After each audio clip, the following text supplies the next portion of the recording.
Meus queridos, nós estamos numa caminhada neste mês falando sobre a dependência do Senhor, que somos dependentes do Senhor em tudo o que fazemos, tudo o que somos. Estamos envolvendo esse assunto desde o começo do mês, nos devocionais, nas lives de oração, nas ministrações, nas palavras. E hoje eu quero dar continuidade nesse tema, em nome de Jesus. Se eu der uma pausa, tossi um pouquinho, você me perdoa, tá? Estou um pouquinho resfriado, mas a gente vai tomando um golinho de água e a gente chega lá em nome de Jesus, tá bom? Irmãos, o nosso tema hoje é a autossuficiência é a fórmula para o fracasso espiritual. Leiam vocês.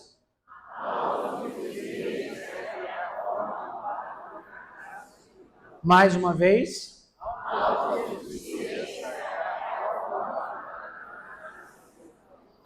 O que é autossuficiência, irmãos? É o homem achar que a sua própria força, a sua própria capacidade, ele pode viver a sua vida. Né? Então, nós vamos falar sobre isso. Quer dizer, o homem quer viver do seu jeito, a sua maneira, com o seu pensamento, as suas ideias, sem depender de Deus. E o que nós temos aprendido aqui, que a dependência do Senhor deve ser total em todos os sentidos.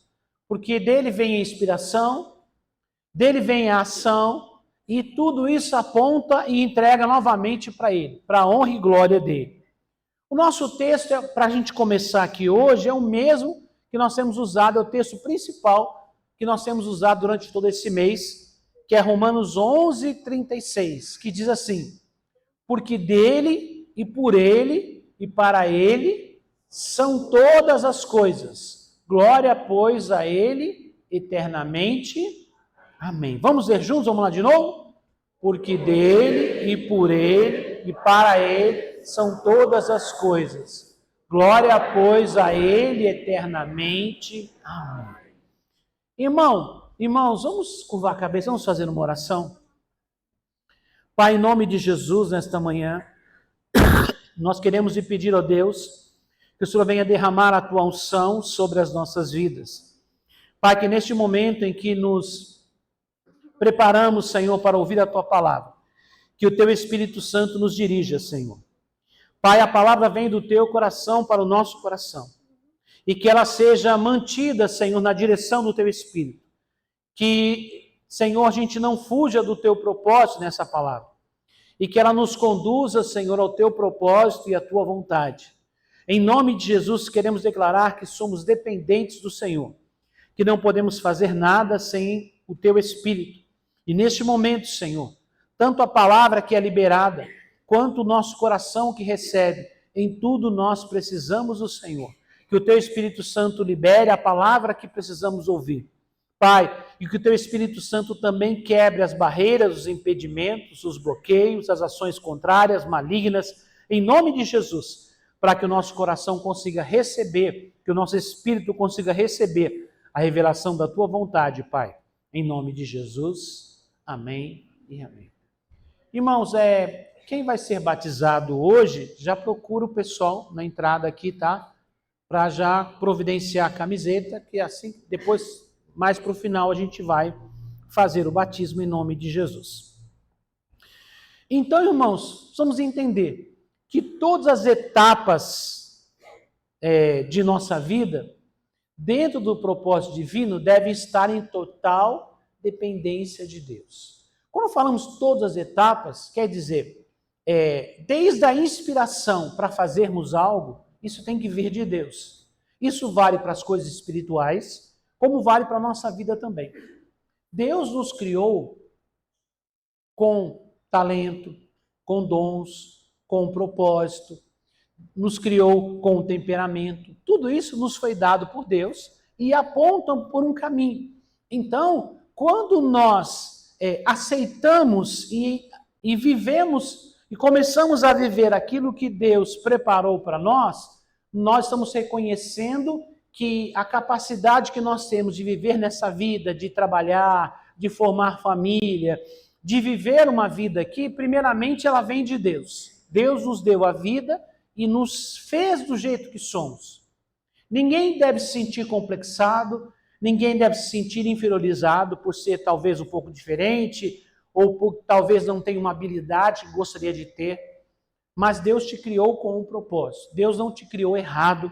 Você não é engano. Você não é um acidente de percurso. Ah, pastor, mas os meus pais não me queriam, né? Eu sou um filho que não foi esperado. Talvez pelas pessoas, mas Deus permitiu que você vivesse porque Ele tem um propósito para a sua vida. Então é a primeira coisa que você precisa entender.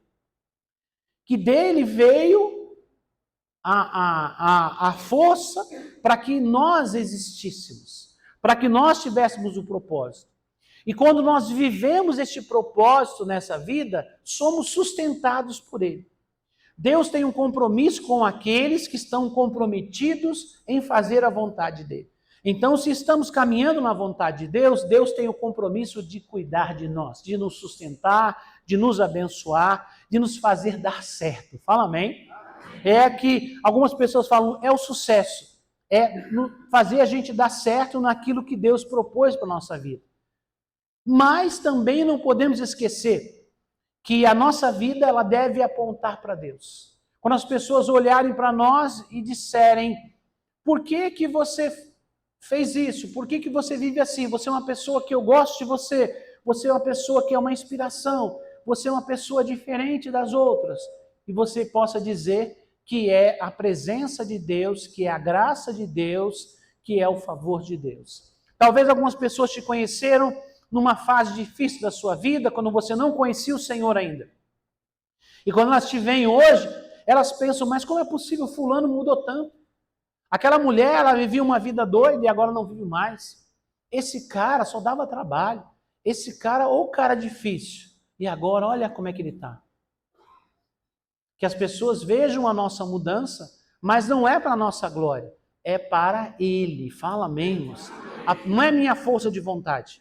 Porque na minha força de vontade eu só piorei. Na minha busca por melhorar de vida ou por mudar de situação, eu saí de um buraco e caí na cova. Mas Deus me tirou de lá, Deus nos tirou de lá e nos deu um propósito. Amém, irmãos? Então nós podemos esquecer de apontar para Ele. Vem dEle, é feito por Ele e aponta para Ele. Assim é a vida de dependência daqueles que vivem na presença do Senhor. Não só de palavras, mas de verdade. Irmãos, nós temos contado muitas histórias na Bíblia de pessoas que venceram, que deram certo, que tiveram sucesso, que alcançaram prosperidade, que alcançaram libertação, que alcançaram milagres, muitas bênçãos, né? Mas muitas vezes nós não paramos para olhar na Bíblia as pessoas que deram errado. Ah, pastor, eu não quero ver quem deu errado, eu quero ver quem deu certo, claro. Todo mundo quer ver a história de quem deu certo. Mas você tem que olhar para quem deu errado, para você descobrir por que deu errado. Isso é um aprendizado. É por isso que a Bíblia conta a história de pessoas que deram certo e pessoas que deram errado. Para a gente descobrir o porquê, o que deu certo. Por que deu certo? E o que deu errado, por que deu errado. Porque senão a gente fica com uma ilusão que, independente do que você faça, no final vai dar certo. Ah, não deu certo, mas no final vai dar certo. A gente ouve muitas pessoas falarem isso, né? Mas não funciona assim. Vida real não é assim. Nem todo mundo tem uma história com final feliz. Por quê? Porque Deus não quer? Não. É porque as pessoas vivem a sua própria maneira e em algum momento sofrem as consequências das suas decisões. Vamos ler aqui, irmãos? Acostumamos-nos a ver histórias de pessoas na Bíblia que venceram com a intervenção e cuidado divino. Mas não prestamos atenção às pessoas que fracassaram, apesar de conhecerem a Deus. Eu separei para vocês 3 exemplos. Tem mais, pastor? Tem. Mas a gente não tem tempo de falar de tantos personagens assim, mas eu quero trabalhar com vocês com 3 personagens. Para que você entenda que as coisas só vão dar certo no fim se você fizer as coisas certas no meio. Pelo menos no meio. Para poder chegar num fim que vai dar certo. Porque senão não funciona. Agora há pouco nós vimos a parábola aqui, né? É representada a parábola das o quê? 10 virgens. Elas estavam aqui, né? Mas chegou uma hora, segundo a Bíblia, que vai escurecendo, e aí 5 tem bastante azeite, tem luz para poder acender a lamparina, e 5 já não tem mais. Elas querem pegar daquelas que têm, aquelas disseram, ó, a gente não pode partilhar com você, porque nós precisamos entrar à noite com luz. E elas saem procurando azeite já à noite. E enquanto elas estão procurando e não conseguem achar, e aí o noivo vem, abre a porta e as 5 que têm azeite, as 5 que têm luz, acompanham o noivo. E as outras 5 não entram. Isso é uma história de pessoas que deram certo e pessoas que deram errado. Por que as 5 chamadas de prudentes deram certo? Porque elas mantiveram a unção e a presença de Deus. Azeite, luz, fala da presença de Deus. Não é só ter lamparina. Quando fala das 10 virgens, fala de 10 pessoas que potencialmente poderiam estar sendo a noiva do Cordeiro, a noiva, né, do Senhor. Mas 5 tinham unção e 5 tinham só um pouquinho, e ela foi se acabando com o tempo. Elas não renovaram esta unção, esta presença de Deus. E essa é a vida real, irmãos. Jesus contou essas histórias para poder ilustrar como será a vinda dele, como será a vinda. Muitos vão ficar. Muitos vão ficar. Né? Tem uma canção antiga que a gente cantava há muito tempo, falava, muitos vão subir, muitos vão ficar aqui no mundo. Atos 2 cantava isso. Vocês lembram? Só os antigos vão lembrar. Midian lembra, né? Midian é antiga também, né? É? Não vou nem tentar cantar, que eu já não sou cantor, e ainda com a voz zoada vai ficar pior ainda, né? Vai virar meme, né? Aí fica pior. Então, irmãos, muitos vão subir, mas também muitos vão ficar. Por quê, irmãos? Porque estão apaixonados pelo mundo, querem seguir os prazeres do mundo e não querem abrir mão dos seus próprios interesses para servir a Deus. E essas 3 histórias que eu separei aqui para você mostram algumas características. Eu vou destacar um ponto principal em cada um desses personagens para mostrar que existem coisas que nos roubam da presença do Senhor. Nos tiram da dependência de Deus, que é o nosso tema aqui. O primeiro personagem é Esaú. Quem era Esaú, irmãos? Fala para mim, quem era o pai de Esaú? Oxe, Jacó era o pai de Esaú? Rapaz, quem era o pai de Esaú? Isaac, ele era irmão de quem? Irmão de Jacó. Eles eram irmãos gêmeos, né? Irmãos gêmeos. Esaú nasceu primeiro, um pouquinho primeiro, né? Porque não tem como nascer os dois ao mesmo tempo, nasceu um pouquinho antes, e depois veio Jacó. Esaú era o filho da promessa, era o filho da bênção. Então, irmãos, Esaú, ele perdeu a promessa antes mesmo de recebê-la. Ele perdeu o quê? Antes de receber. Sabe por quê? A Bíblia diz que por causa do desprezo. Vamos ler o texto, eu vou explicar isso para vocês melhor. Eu só lendo a segunda parte do versículo, tá? Assim Esaú desprezou o seu direito de primogenitura. Gênesis 25, 34, parte B do versículo.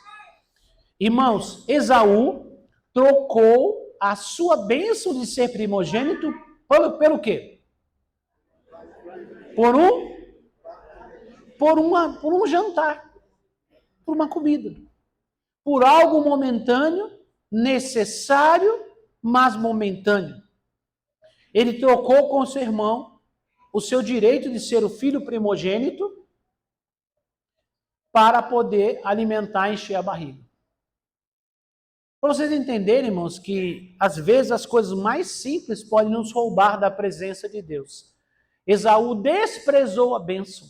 Cuidado com as palavras que você fala. Cuidado quando alguém fala para você da palavra de Deus e você diz assim, nada a ver. Nada a ver. Esaú, ele falou para o irmão dele, falou, de que me vale a primogenitura se eu estou morrendo de fome? No final, quando o pai quer abençoar, ele quer a bênção. Só que ele esqueceu que lá atrás ele falou que não queria. Ele não fez um ato, ele não assinou um documento, ele não preparou um papel dizendo, olha, eu não quero mais, a partir de agora eu passo a primogenitura para Jacó. Não. Foi no momento lá que ele estava com a guarda baixa, vou usar o termo assim, quando eu falo guarda baixa, aquele momento que a pessoa não está preocupado com nada. Talvez vivendo um momento de escassez, no caso dele um momento de fome. O que ele fez? Ele disse, a minha primogenitura não vale nada se eu estou morrendo de fome. Irmãos, ele não estava à beira, a ponto de morrer. Porque a história conta que ele saiu pela manhã, foi caçar, passou o dia todo tentando caçar, não conseguiu pegar nada. E quando ele chegou em casa ao anoitecer, o irmão Jacó estava fazendo um ensopado de lentilhas e carnes, né? E ele sentiu o cheiro, foi lá e falou com Jacó. Irmãos, a família de Isaac era uma família rica. Era uma família rica. Era uma família influente. Eles não eram pobrezinhos de não ter nada para comer, não, irmãos. Ele poderia muito bem chegar lá e falar para algum dos empregados do seu pai e dizer, olha, eu quero comer. Eles iam arrumar comida para ele, com certeza, porque o grupo deles era um grupo com centenas de pessoas. Tinha comida à disposição. Mas ele invocou que queria comer aquela comida que o irmão fez. Então, muitas vezes a pessoa fala assim, mas esse é o meu último recurso. Eu não tinha mais o que fazer. Não, irmão, não é verdade. Sempre tem uma opção. Sempre tem uma escapatória. Sempre tem uma maneira de sair daquilo. Mas Esaú exagerou, dizendo, que me adianta a primogenitura se eu estou morrendo de fome? Irmãos, pela ciência nós sabemos muito bem que ninguém morre de fome em um dia. Não existe isso, irmãos. O corpo humano, ele consegue ficar sem comida durante muitos dias. Sem água, 3 dias, depois ele começa a ter problemas nos rins e alguns órgãos começam a falhar. Mas sem comida, 3 semanas ou mais, porque ele vai comendo as reservas. Ele começa a comer reserva de gordura, depois vai para outras reservas, e fica muitos dias podendo ficar sem comida. Então ninguém morre de fome em um dia só. Por mais fome que a pessoa sinta, ninguém morre de fome em um dia. Quer dizer, aquilo é um exagero de Esaú.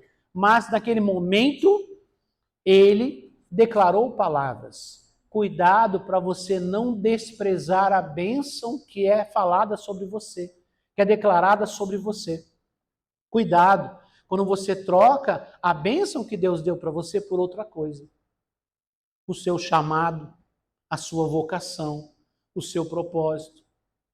Não, isso não é nada, eu não quero isso não. Eu passo para outro. Meu filho, você tem uma bênção, você tem um chamado. Não, eu passo para outro. Aí quando chega uma hora, você vai buscar o seu chamado, aí Deus passou para outro. Então não deixe para a última hora. Vigia na sua vida, fique esperto para você não desprezar a bênção. Sabe por quê? Lá no livro de Malaquias, no capítulo 1, Deus, o Senhor diz assim para os sacerdotes: eu amei Jacó e desprezei Esaú. Você percebe que Deus vai fazer a mesma declaração que Esaú fez sobre ele. Esaú desprezou a bênção de Deus, o chamado, o propósito de Deus para a sua vida. E lá em Malaquias, Deus fala para os sacerdotes: eu amei Jacó e desprezei Esaú. Por que Deus amou Jacó? Porque Jacó, ele queria muito a bênção de Deus. E Esaú desprezou a bênção. Então, cuidado com aquilo que você fala, cuidado, porque muitas vezes você não está levando a sério o seu chamado, brincando com coisa séria, e aí na hora que você resolver correr atrás, pode ser que seja tarde demais. E Deus me colocou aqui hoje para alertar você, para que você não despreze a sua bênção, para que você não descarte a sua bênção. Se você tem pensado assim, peça perdão para o Senhor, diga: Senhor, me perdoe. Senhor, eu não quero desprezar a tua bênção, o teu chamado, a tua vocação, os dons que o Senhor me deu, o ministério que o Senhor me deu, o chamado que o Senhor tem para mim. Eu quero te servir do jeito que o Senhor quer que eu lhe sirva. Fala amém. A gente daqui a pouco vai orar, tá? Mas já vai colocando isso no coração. Se você está aqui hoje é porque Deus trouxe essa oportunidade para você. Então, era alguém que tinha tudo para dar certo e deu errado. Ele nasceu já com uma promessa, porque por ser o primogênito, a bênção de Abraão e Isaac viria sobre ele. Eu já falei sobre esse tema aqui com mais tempo, né? A Bíblia fala, né, sobre o Deus de Abraão, Isaac e Jacó. O próprio Deus se apresentou a Moisés dizendo: eu sou o Deus de Abraão, Isaac e Jacó. Era para ser o Deus de Abraão, Isaac e Esaú. Jesus também falou sobre isso. Jesus falou assim: olha, muitas pessoas virão do Oriente e do Ocidente e se assentarão à mesa com Abraão, Isaac e Jacó. Vai ser as bodas do Cordeiro, o casamento do noivo com a noiva. Quer dizer, o noivo é Jesus e a noiva é a igreja. É a ceia no céu. Fala amém, irmãos. Amém. As bodas do Cordeiro se assentarão à mesa com Abraão, Isaac e Jacó. Era para ser Abraão, Isaac e com essa palavra aqui, irmãos, mudou a história dele. O que era para ser dele, ele desprezou. Cuidado para você não desprezar o que Deus deu para você. O que Deus deu para você é precioso. Não passe para outro, não despreze, não abandone, não jogue fora, abrace, porque esta bênção é que vai te conduzir a novos níveis. Se você seguir pelo seu próprio caminho, independente de Deus, aparentemente você vai dar certo, mas em algum momento as coisas vão dar muito errado. Eu não estou jogando praga em ninguém não, tá? Isso é ensinamento da Bíblia. E quando você for buscar, talvez seja tarde demais. Então é hora de voltar e tomar posse daquilo que é seu. Trazer de volta. Outro exemplo na Bíblia que nós temos é o exemplo de Saul. Não é a mesma pessoa, tá? Um é Esaú e outro é Saul. Quem foi Saul, irmãos? Foi o primeiro rei de Israel.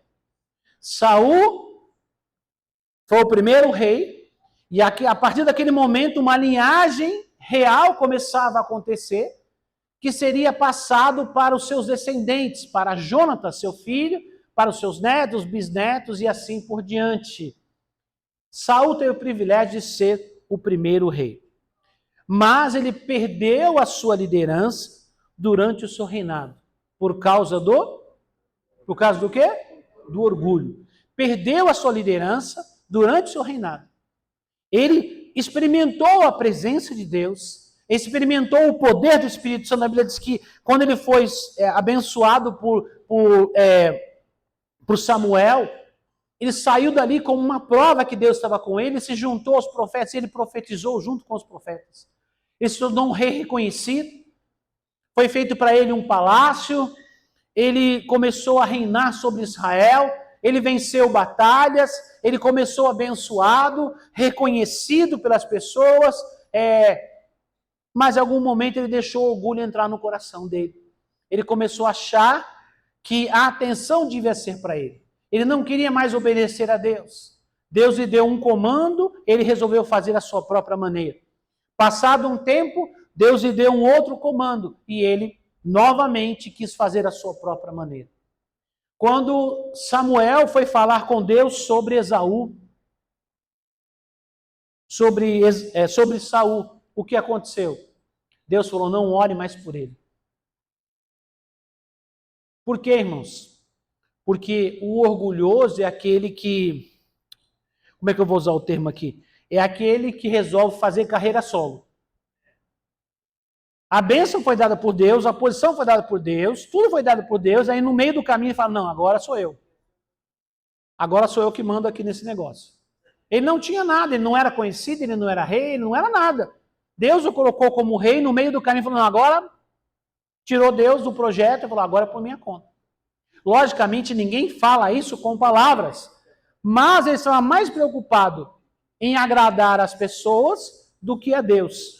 E o que isso mostra, irmãos? Que a pessoa está preocupada com a sua reputação, em vez de se preocupar com o que Deus quer. O que é isso, irmão? Quem está preocupado com a sua reputação é quem? É uma pessoa orgulhosa. Eu preciso que as pessoas gostem de mim. Eu preciso que as pessoas me reconheçam. Eu preciso que as pessoas falem bem de mim. Então ele achou que do jeito dele as coisas iriam acontecer. E foi exatamente o contrário. O Senhor o deixou e no lugar do Espírito Santo entrou dentro de Saul o quê? O demônio, o cão, literalmente. A Bíblia fala sobre isso. Né? Irmãos, diz assim, o texto bíblico de 1 Samuel capítulo 15 diz assim, como você rejeitou a palavra do Senhor, assim ele o rejeitou como rei. Leiam vocês. Como você rejeitou a palavra do Senhor, assim ele o rejeitou como rei. Presta atenção, essa palavra aqui é muito séria, irmãos. Quando você rejeita a palavra do Senhor, certo? Você rejeitou a vontade dele, você está por sua conta. Você está por sua conta. Aquilo que Deus iria fazer através de você, não pode fazer mais. Sabe por quê? Porque Deus não pode concorrer com você mesmo dentro do seu coração. Só existe um trono aqui dentro do coração da gente. Um trono. Se você sentar nele, que você é o cara, o Senhor não tem lugar nele. E o Senhor não vai brigar e tentar te arrancar a força do trono. O trono é algo que você cede honrosamente para o Senhor, quer dizer, com honra. Senhor, eis aqui o trono do meu coração, entra aqui dentro e mora aqui, vive aqui, manda em tudo, tudo é seu. Fala amém. É por isso que nós fazemos oração. Quando alguém quer entregar a vida para Jesus, a gente faz uma oração. Por quê? Porque a gente está destronando a gente mesmo e colocando Jesus como o Senhor. Está destronando o mundo, o pecado, aos demônios que talvez dominavam o nosso coração.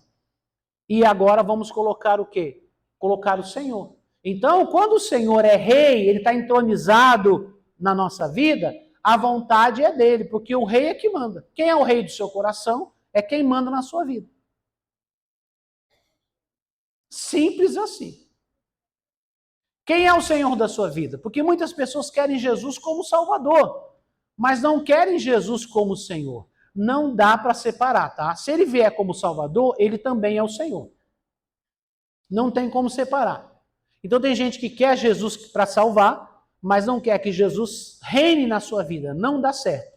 Porque o mesmo Salvador também é o Senhor. Ou ele é o Senhor, ou é você, ou depende da pessoa, pode colocar uma outra coisa no coração, que não seja nem você nem Deus. Pode colocar outra pessoa, ou pode colocar alguma coisa, ou pode colocar os demônios também, nas suas diversas formas e nomes diferentes. Outros deuses, entidades, seja lá o nome que você queira dar. Então nós temos que tomar cuidado, irmãos, sobre quem está reinando em nosso coração. Quem tem o controle sobre a nossa vida. Tá? Então Saul, ele perdeu a liderança durante seu reinado porque ele foi orgulhoso. Deus falava uma coisa e ele achava que o que ele deveria fazer era outro. Ele era uma pessoa orgulhosa. Depois eu vou falar sobre as definições, tá? Daqui a pouco eu vou falar sobre definição de desprezo, definição de orgulho. Terceiro ponto. Terceiro personagem bíblico. Não, só para lembrar da história de Saul. Saul começou como rei. Começou assim, foi chamado como rei. No meio do caminho se perdeu por causa do orgulho. E aí, em vez de ter o Espírito de Deus, passou a ter um demônio atormentando ele.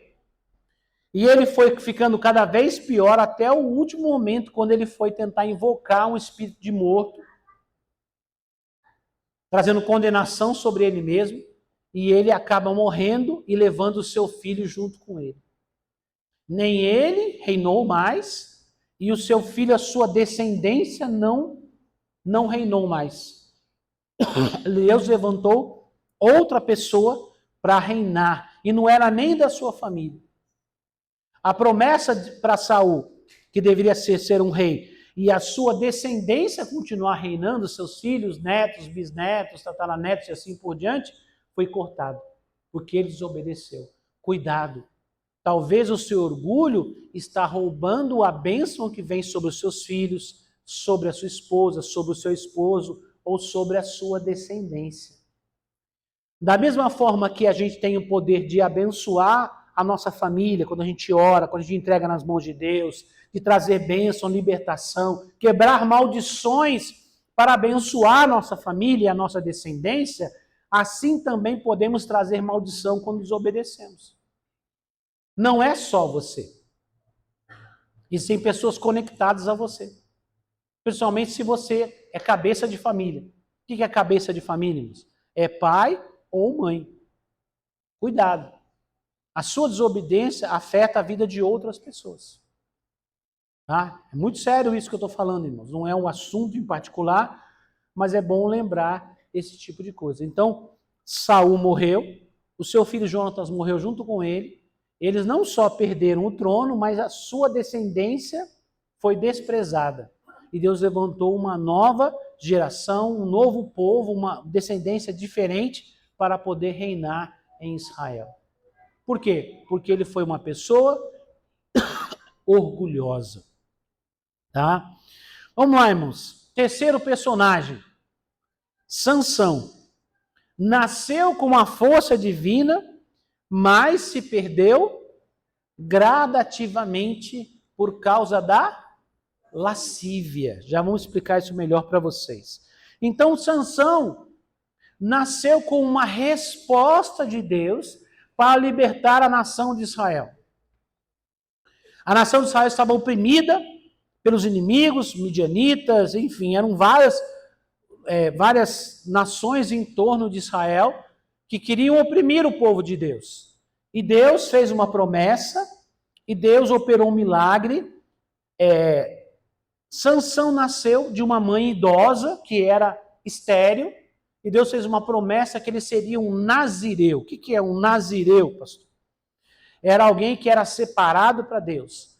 Ele tinha um voto com Deus de não cortar o cabelo, de não beber bebida forte, de ser consagrado e separado exclusivamente para o Senhor. Ele era um nazireu. É um grau de santificação mais alto que existe na Bíblia. É o grau do nazireu. Ele é separado para todas as coisas. Né? Ele tem um padrão alto como um sumo sacerdote. O padrão dele é muito alto de santificação. Mas, em compensação, o Senhor lhe deu uma força descomunal, desproporcional. A Bíblia conta que Sansão matou 1000 inimigos com uma queixada de jumento. Não era uma espada, não era uma lança, não eram armas forjadas, não era um exército. Ele estava sozinho e ele matou mais de 1000 homens com uma queixada de jumento. Numa cidade dos inimigos, uma cidade grande com um portão de ferro gigante, ele arrancou o portão com as mãos. Ele era muito forte, uma coisa descomunal a força dele, mas ele tinha um segredo com Deus. Fala amém? Ele tinha um pacto com Deus desde o seu nascimento. Ele nasceu para ser o libertador de Israel. Mas com o tempo, Sansão começou a deixar o desejo sexual desenfreado dominar a sua vida. Isso tem a ver com a lascívia. O desejo sexual faz parte da vida das pessoas. É natural, foi Deus quem colocou. Mas quando ele sai de controle, ele se torna algo desenfreado, descontrolado. O que acontece? Isso se torna uma lascívia. Quer dizer, há uma dominação na mente da pessoa que está além do raciocínio lógico, além do natural, que faz com que a pessoa acabe vivendo em função disso. Foi o que aconteceu com Sansão. Ele começou a se perder e foi quebrando regras. Várias regras ele foi quebrando. por ser um nazireno, não podia tocar num corpo morto. Ele tem aquela questão do leão morto, que tem o mel, ele pega lá. Não vou entrar em detalhes, que a história é longa, tá? Ele toca no corpo. Ele tinha que ser separado para Deus, para casar com uma mulher do povo de Deus. Ele se casou com uma mulher estrangeira. E aí foi até o ponto em que ele foi dominado por uma prostituta. Dalila era uma prostituta. Porque uma mulher que é paga para fazer sexo tem outro nome ou não? Não? Não tem. Alguém que é pago para fazer sexo com alguém, não existe outro nome. É prostituta. Existem variações do nome, né? Pode ter outros nomes, mas o princípio é o mesmo. Alguém que é pago para fazer sexo com outra pessoa, sem ter aliança de um casamento. Seja com dinheiro, seja com outra coisa, tá, irmãos? Eu vou falar. Tá? Se você pratica sexo fora do casamento, não importa o motivo, tá? Seja por benefício, para manter uma pessoa, se eu não fizer, fulano vai me deixar, né? Ou por benefício, eu quero muito, ou por dinheiro, ou por posições sociais, enfim, por qualquer motivo, você está fora da vontade de Deus.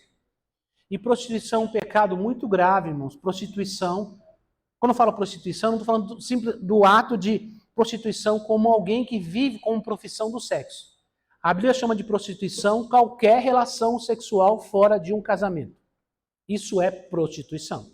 Tá? Então, só falando, estou deixando bem claro, tá? Falando com todas as letras para você entender o que a Bíblia diz. Então, qualquer ato sexual fora de um casamento é chamado de prostituição.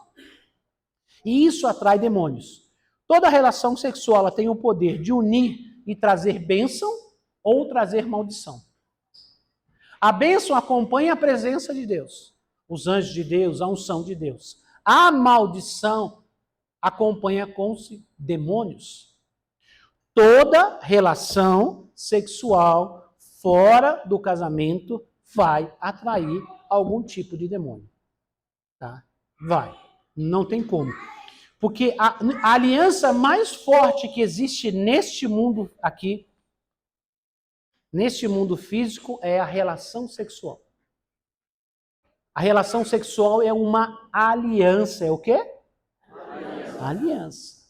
Relação sexual é aliança. É aliança. Então, pode ser bênção, como pode ser maldição. Se for debaixo de uma primeira aliança com Deus no casamento, é bênção. Se for fora dessa aliança com Deus, é maldição. A questão é se Deus está no processo ou não. Aí, pastor, a gente não casou, mas a gente orou junto. Não, para com isso. Não é isso não. Tá? É ter compromisso, estar aliançado dentro de um casamento. Tá? Não vou avançar muito nisso, mas o que eu precisava falar sobre isso, eu estou falando aqui, tá? Então, irmãos, Sansão foi se perdendo, quebrando um princípio, quebrando o outro, até que ele ficou ali nas mãos de uma prostituta que fazia com ele o que quisesse. A gente conhece a história, ela vai perguntando, ele vai inventando os motivos da sua força, até o momento em que ela apela com ele, né?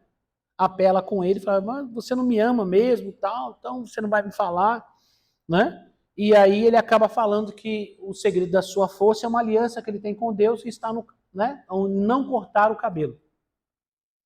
E quando ela conta, ele dorme no colo dela, e aí ela chama o pessoal, corta o cabelo dele, e acontece o pior.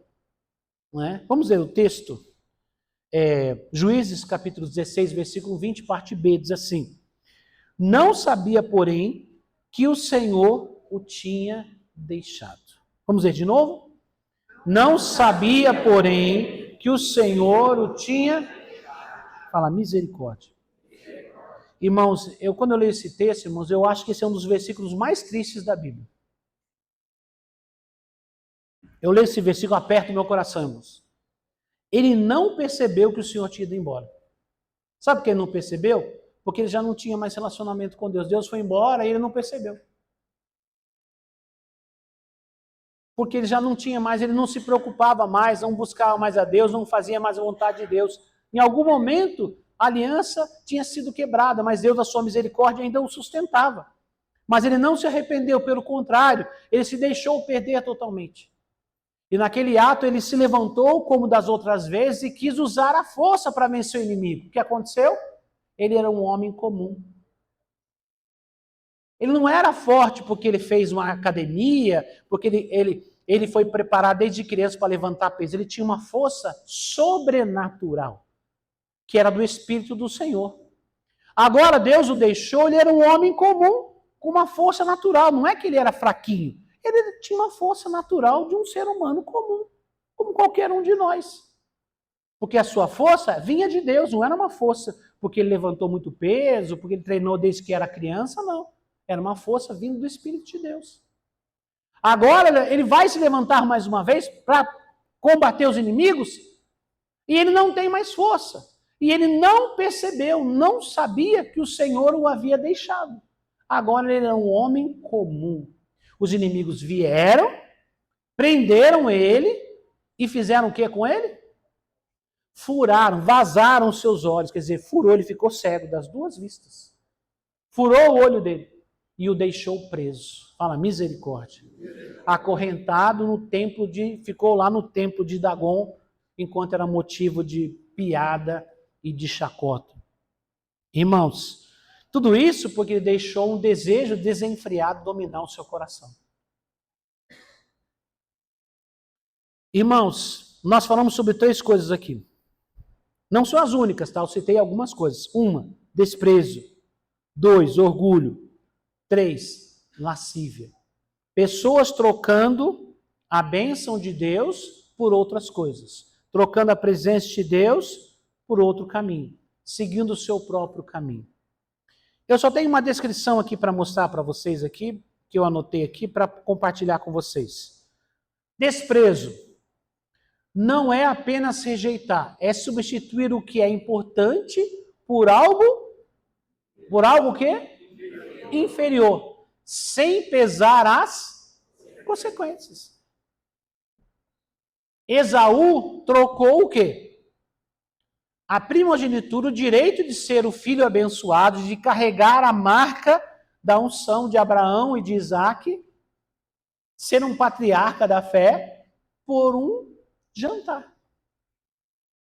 Trocou algo muito maior por algo de menor valor. Ele desprezou a sua bênção. Vamos lá, orgulho. Orgulho é quando a percepção de si mesmo cresce a ponto de não caber mais Deus nem os outros. Quer dizer, eu sou a pessoa, é o que eu penso, é o que eu acho que é o que vale. Eu me tornei uma pessoa orgulhosa.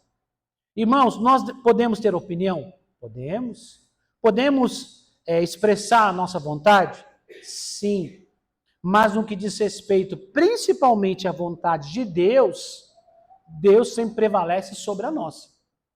É uma questão de escolha. Pastor, eu sou obrigado a isso? Não. Mas se você quer que Deus seja o Senhor do seu coração, que Ele reine na sua vida, você tem que abrir mão do que você quer para fazer o que Ele quer. Então a pessoa orgulhosa, ela vai se enchendo de si mesma, é o ego enchendo de si mesma, a ponto que Deus não cabe mais. Que Deus fala, não, esse trono não é mais meu, eu vou embora, que Ele fique no seu próprio trono.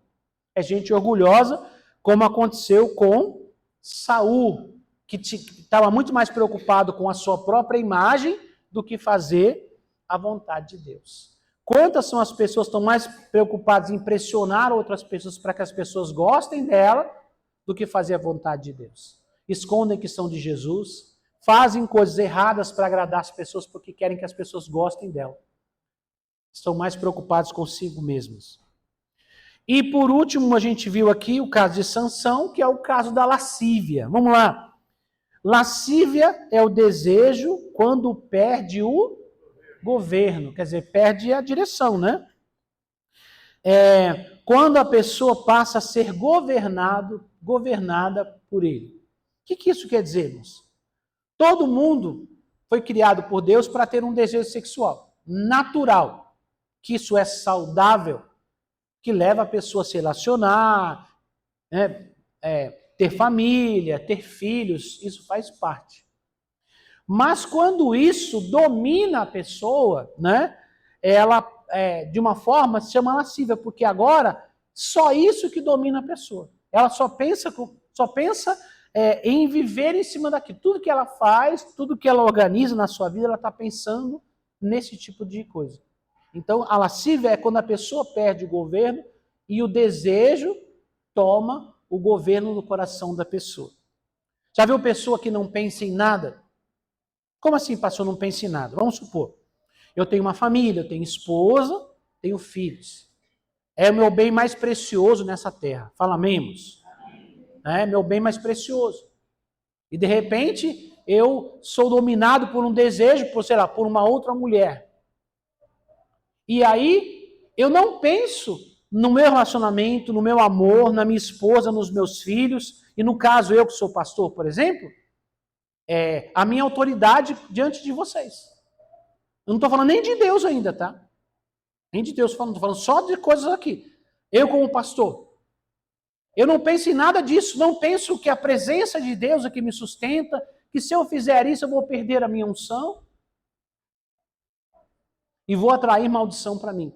Mas o desejo é muito maior, eu nem penso em nenhuma dessas coisas e vou lá e me jogo no relacionamento, fora do meu casamento.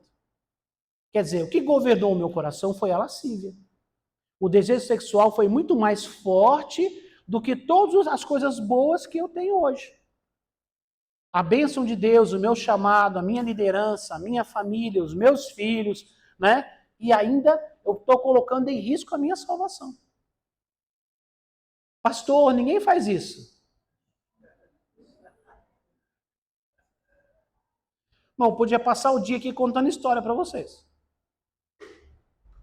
Perceberam que aí a pessoa não tem mais governo sobre ela? Ela está desgovernada. Desgovernada. O desejo é natural. Mas quando ele começa a dominar você e você não tem controle sobre ele, é ele que está governando você. E aí tudo se perde. Isso é lascívia. Tá? Então você percebe, irmãos, que essas pessoas aqui tinham a bênção de Deus. Esaú tinha uma promessa maravilhosa. Saul tinha um reinado e Sansão tinha a unção de liderar, ele era um juiz e um líder em Israel. Os três perderam a bênção. Porque trocaram a bênção por outra coisa. Que optaram em fazer as coisas da forma deles e não de Deus. Sansão ficou assim de uma vez? Não. Ele começou quebrando pequenas regras. Regras que pareciam mais simples. E aí foi quebrando uma, quebrando outra.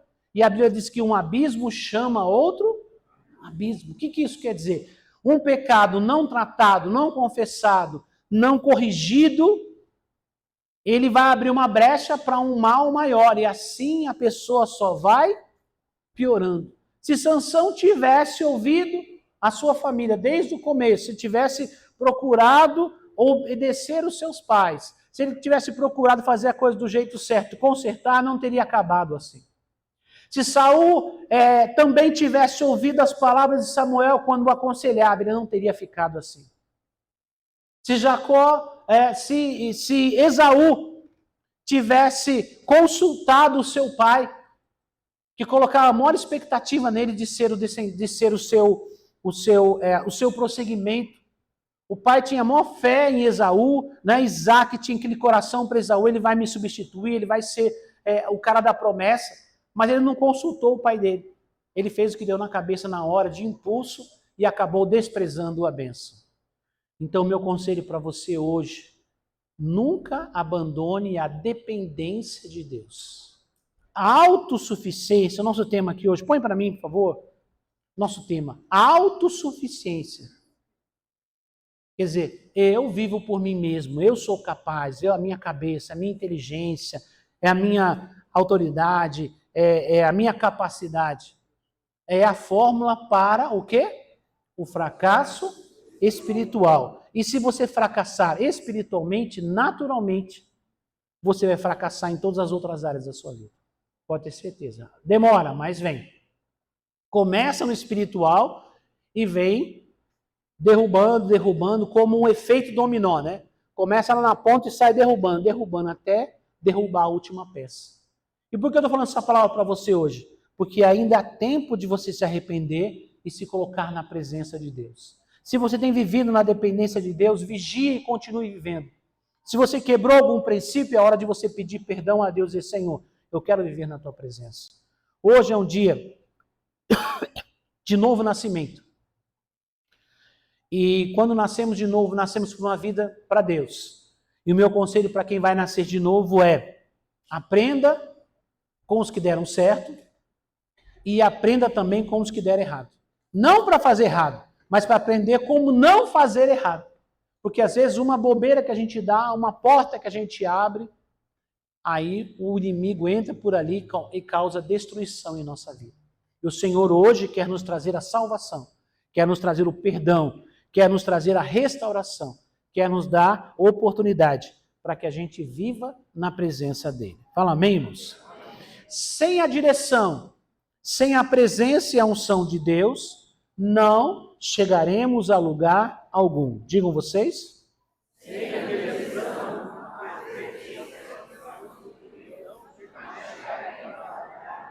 foi meio atropelado. Vamos lá de novo? Sem a direção, a presença e a unção de Deus, não chegaremos a lugar algum. Vamos ficar em pé para a gente orar. E tem uma última frase que eu quero deixar para você pensar, para você guardar no seu coração. Não é versículo, tá? É uma frase que diz: quem não depende de Deus acaba dependendo das próprias limitações. Deus é ilimitado, mas as condições de Deus são: eu estou no controle. Agora, se você quer viver por conta própria, em algum momento você vai esbarrar nas suas próprias limitações, na sua incapacidade. E aí você vai fazer o quê? Vai correr para onde? Se você desprezar a Deus, se você for orgulhoso, ou se você deixar alguma coisa estar na frente do Senhor, você não vai poder acessar a bênção que Deus tem para você, a resposta que Deus tem para você, o milagre que Deus tem para você, a prosperidade que Deus tem para você, porque Deus não vai trabalhar em quem não tem aliança com Ele.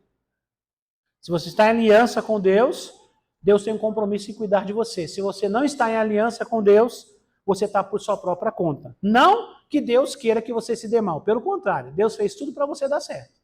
Ele enviou o seu Filho Jesus para perdoar os seus pecados para que você dê certo. Mas a vida é feita de escolhas. Escolhas pessoais. Não é o que os outros escolhem para mim, é o que eu escolho para mim. Você pode até terceirizar a sua escolha, tá? Ah, não, deixar alguém decidir por você, mas você escolheu que alguém vai escolher por você. No final, você sempre escolheu. Então, o meu conselho para você hoje é: escolha a Deus. Escolha obedecer a Deus. Escolha depender de Deus. Esse é o melhor caminho que você pode seguir. Curva a sua cabeça e vamos orar. Se você, fecha os olhos, se você tem vivido quebrando princípios, quebrando leis do Senhor, desobedecendo, que a Bíblia chama isso de pecado, peça perdão para Ele. Senhor, eu quero voltar. Eu quero estar na tua presença. Talvez você viveu com autossuficiência. Você viveu por conta própria. Talvez você desprezou uma palavra, uma bênção, um chamado, uma vocação. Diga: Senhor, me perdoe. Eu quero cumprir a minha missão nessa terra. Talvez você se tornou orgulhoso. Você melhorou, você avançou, você cresceu, você aprendeu algumas coisas. Você deu certo em alguma área na sua vida. E agora você começou a pensar que é por sua causa mesmo e não é por causa do Senhor, como fez o rei Saul. Peça perdão para o Senhor. Talvez você esteja enquadrado aqui dentro deste princípio de Sansão, que permitiu que um desejo fosse mais forte do que o seu chamado. E ele perdeu a sua bênção ali. Eu não sei o que você deseja, não sei o caminho que você está seguindo, mas Deus te trouxe aqui hoje porque Ele quer trazer você de volta para Ele. Em nome de Jesus, comece a conversar com o Senhor. Comece a falar com Ele, diga: Senhor, me perdoe, porque... E você vai dizer o que está acontecendo com você. Senhor, eu quero voltar, eu quero estar na Tua presença. Eu quero te servir, eu quero te honrar. Pai, em nome de Jesus, nos colocamos em tua presença, Senhor, nesta manhã. Pai, em nome de Jesus, a tua palavra foi liberada, a palavra que vem do teu coração para o nosso coração. Pai, nós precisamos aprender a viver na dependência do Senhor, a cada dia. Viver, Senhor, sabendo que o Senhor está na direção, no controle, que não há solução, não há resposta longe da tua presença. Senhor, não há salvação além de ti. Meu Deus, não há uma vida real e verdadeira sem a tua presença. Então, em nome de Jesus, nós te pedimos, Senhor, nessa manhã, que o teu Espírito Santo venha trazer a transformação. Aquele que abre o coração lhe pede perdão por algo, que o Senhor lhe traga perdão, Senhor. Mas que não sejam só palavras, mas que seja o começo de uma transformação, de uma mudança. Nós queremos reconhecer que somos totalmente dependentes do Senhor, dependentes do teu Espírito, da tua presença, da tua unção. Dependemos do Senhor para tudo. O ar que respiramos, a vida que temos, o fôlego de vida, Senhor, o alimento, Senhor, o trabalho, as forças para trabalhar, a inteligência, a capacidade, o coração pulsando, a nossa vida física, a nossa vida emocional, a nossa vida espiritual, todas elas dependem, Senhor, da tua presença e do teu favor, ó Pai. Em nome de Jesus, nós te pedimos perdão, porque muitas vezes nos sentimos autossuficientes, desprezamos a tua bênção, somos orgulhosos, permitimos que algum desejo, um sonho, um projeto, um ideal pessoal esteja acima da tua vontade e nos fez sair da tua presença, Pai. Isso tem dominado o nosso coração. Em nome de Jesus, traga o teu perdão e a tua restauração nesta manhã, meu Pai. Em nome de Jesus, que nós possamos voltar, Senhor, à tua presença, que possamos voltar e estar ali à sombra do Altíssimo, vivendo na tua presença, vivendo, Senhor, na dependência do teu Espírito. Queremos ouvir mais uma vez a tua voz,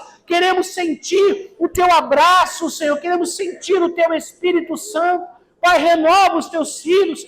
Alguns já não sentem mais a tua presença, mas que voltem a sentir. Alguns não falam mais em mistérios, em línguas com o Senhor, que voltem, Senhor, a falar em línguas, a ter uma intimidade com o Senhor. Pai, em nome de Jesus, alguns não estão mais trabalhando, servindo no ministério, segundo o seu chamado e sua vocação.